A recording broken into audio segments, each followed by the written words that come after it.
guys, I'm Anna. And I'm Brian. And we are Those Annoying Vegans! Welcome back for another episode. Before we get started, guys, if you wouldn't mind giving this video a like, subscribe to the channel. If you want to dislike the video, you can do that too. That helps us just as much. Click the notification bell to make sure you're updated on our future videos. And we want to give a heartfelt thank you to all of our Patreon patrons. You guys are amazing. All of the money donated on our Patreon page goes directly towards the animals we have rescued and our animal activism efforts. As do our Etsy proceeds. As we've discussed before on this channel, we hear time and time again this thing about the vegan diet. Whatever that is. Still don't know. We still don't know. And how we need meat and eggs and dairy and fish, and how it's morally okay to kill animals for food or hunt animals for food or have backyard animals for food, etc., etc., etc. And although the food industry is a very significant part of animal exploitation, what about the other half? Yes, food is something we take part in every day, often multiple times a day, but what about the non-food items that are just as present in our lives as food? You know, I'm talking about soaps and household cleaners and deodorant, toothpaste, makeup, the single-use plastic bags they want to keep inserting into our lives every time we go to the grocery store. What about those items? Why is there always such a huge focus on food? We're not really going to cover medications in this video because it's not what we would consider an everyday product. Maybe for some people it is. If you guys are interested in our opinion about that, let us know in the comments below. Medications and vaccines. Yeah. Buzzword. Setting aside the health arguments related to food, even though veganism, as we know, is an ethical lifestyle and it's not about health, but setting those arguments aside, can we justify using cruelty-filled products when we have the option not to? I mean, someone who's arguing for health doesn't really have an argument against cruelty-free. Because if you're arguing, for example, we need to eat fish for omega-3s, well, you don't need to wear a goose-down coat when you can wear a cotton coat. The cotton coat will keep you warm. A goose-down coat keeps you warm. Even though we, as vegan activists, would also argue you don't need to eat fish for omega-3s. There are plenty of plant-based omega-3 sources that you can eat. But this argument of need quickly falls apart when it comes to cruelty-free, because there are so many cruelty-free options that do the exact same thing. Yeah, do we really need to torture, abuse, and kill animals for shampoo? What about deodorant, perfume, cologne, cleaning supplies, or makeup? Can we really say that we need these products when there are cruelty-free alternatives? What about the activities people take part in, like horseback riding? There are still vegans who think that's okay. Don't even get me started. You have pet breeding, you have aquariums, zoos, carnivals, cockfighting, dogfighting. Yes, all those things are still a thing in some parts of the country and the world. This is why veganism, again, is not a diet. It is an ethical lifestyle that seeks to exclude animal exploitation insofar as is possible and practicable.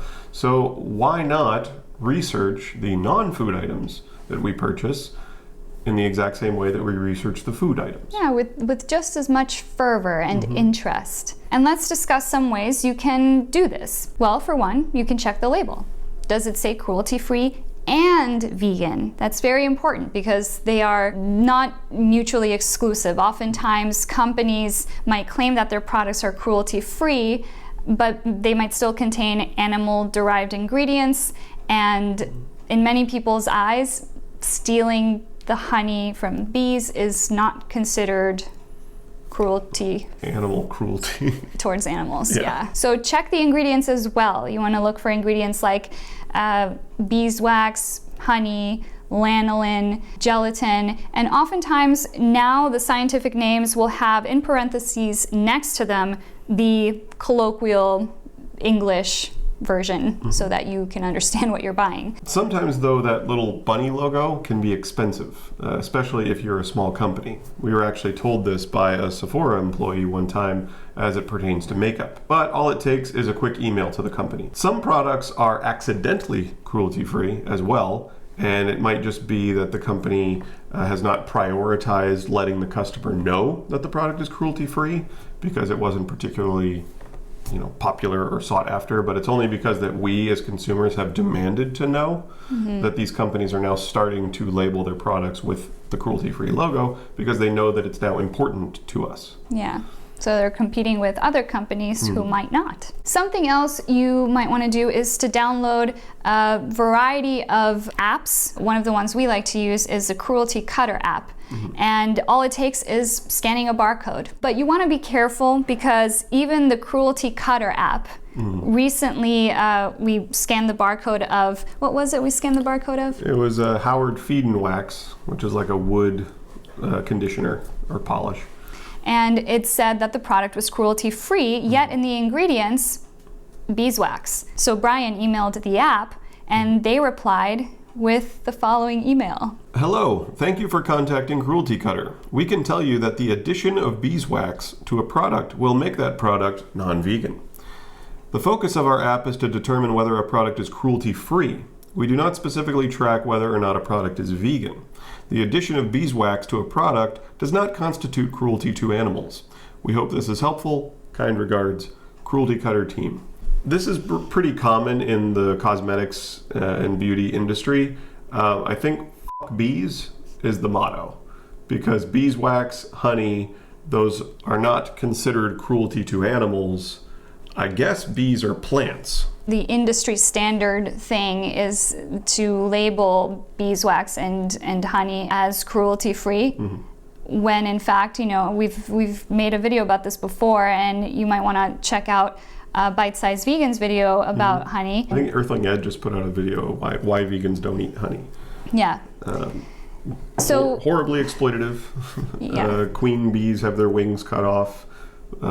Bees are killed in the process. You're literally semen is squeezed out of bees to inseminate the queens. Forcible insemination happens to bees. We're taking honey, which is bee vomit, and it is their food.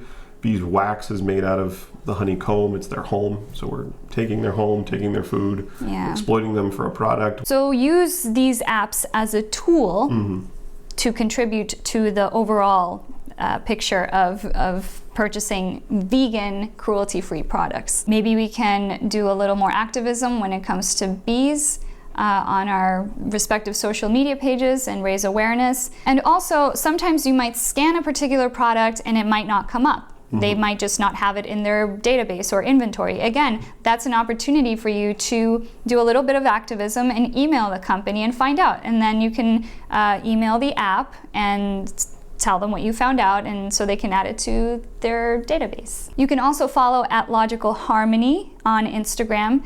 She's very knowledgeable about the cruelty-free world, although she said she chooses to purchase vegan, cruelty-free products. Her primary focus is to dispense information pertaining to cruelty-free. And finally, as we've said countless times on this channel, veganism is a philosophy and lifestyle that seeks to exclude animal exploitation as far as is possible and practicable.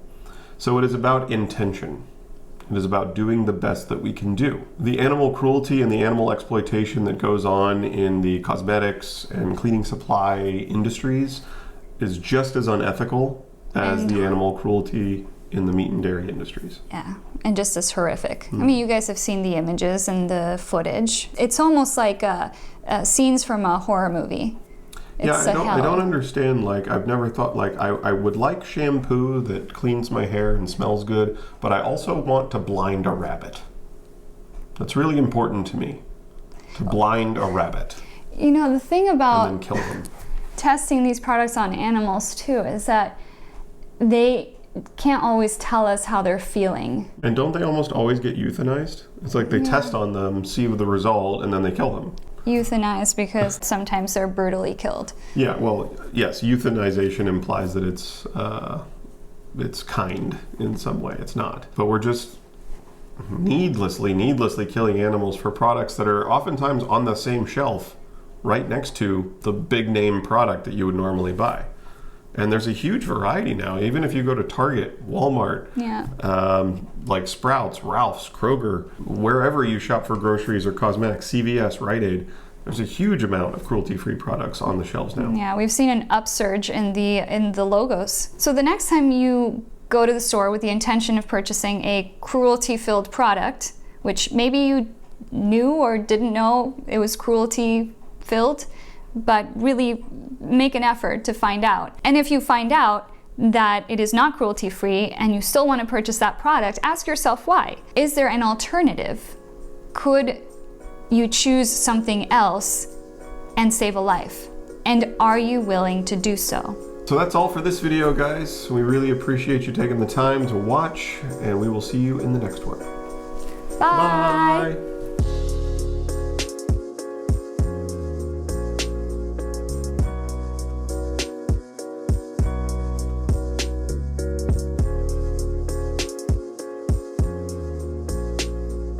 I will say the most generic YouTube thumbnail is either this or it's the and they're like looking at something.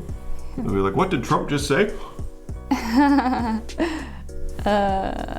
No one cares. It's like Moving the on. most crazy. And then the video's like calm. It's just a thumbnail. Hi. All right. Okay. You're worth it to